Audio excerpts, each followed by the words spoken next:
What's up, cinema lovers, and welcome to another episode of Too High Cinema. I'm your host, SHRIM, and here on Too High Cinema, you know I like to give my opinion on some of the most popular pieces of cinema in the world. In today's episode, I'm going to be doing a run-through and review of Rick and Morty, Season 3, Episode 4, Vindicators 3, The Return of World Ender. Now let's get into it.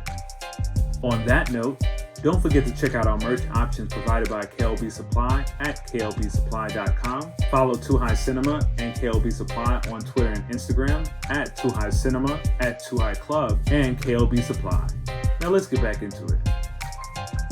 Morty invokes his deal with Rick to choose every 10th adventure in order to answer the Vindicators' call for help, having previously worked with them off screen. As the group are briefed on the dangers of World Ender, an irritated Rick interrupts to insult the superheroes Supernova, Million Ants, Crocubot, Alan Rails, and Vance Maximus. The only Vindicator he does not attack is Noob.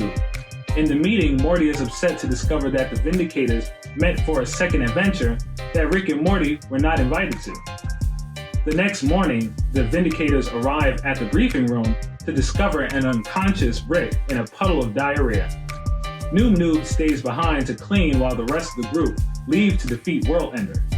As a groggy Rick awakens, he destroys an automated turret which was firing at the group. They soon find World Ender and his henchmen already killed. A large screen descends on which a drunken Rick from the night before begins to monologue. Inspired by the 2004 film Saw, Rick has set the Vindicators' tasks to complete. If they leave or fail, then they will be killed. Vance attempts to leave through a ventilation duct, setting off traps which violently kill him. As Alan threatens to kill Rick and Morty, announces that he has solved the first puzzle, in which descriptions have to be matched to each Vindicator. Any matching is valid, Rick's point being that they are all functionally the same.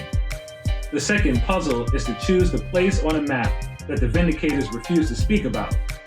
Crocubot is killed with the wrong guess, Dorian 5, a planet that the group exterminated, but Morty understands the solution is Israel, which Rick habitually rants about while drunk.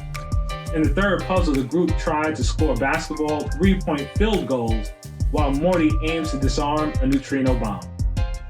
However, argument breaks out over Supernova's past relationships with Rails and Million Ants. Supernova breaks up a fight between Rails and Million Ants with a force field, but Million Ants still kills Rails. The last task is to place on a platform the only part of the Vindicators which Rick values. Rick thinks it is Morty, who stands on the platform and is transported to a chamber meant for Noob, where Rick, on video, says how much he appreciates Noob. Back in the lair, Supernova kills Million Ants and is prevented from killing Rick by a party planned by drunk Rick, which suddenly breaks out, at which Logic performs. So now likes. Rick really likes to shit on pop culture, but Rick is such a pop culture whore.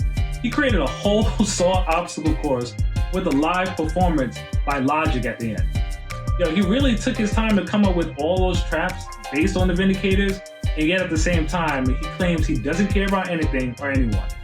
We get to see him crying for someone, but of course the wrong person. And yes, all the Vindicators' powers were stupid as hell, but this was a cute episode. Not my favorite, but not my least favorite either.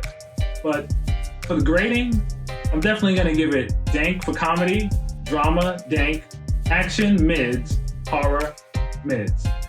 Thank you again, cinema lovers, for watching this video. Please like, subscribe, and place the notifications bell on all if you want to see more content from us. Comment below to suggest any content. Follow us at KLB Supply, at Too High Cinema, and at Too High Club on all social media platforms for updates. And for now, smoke you later.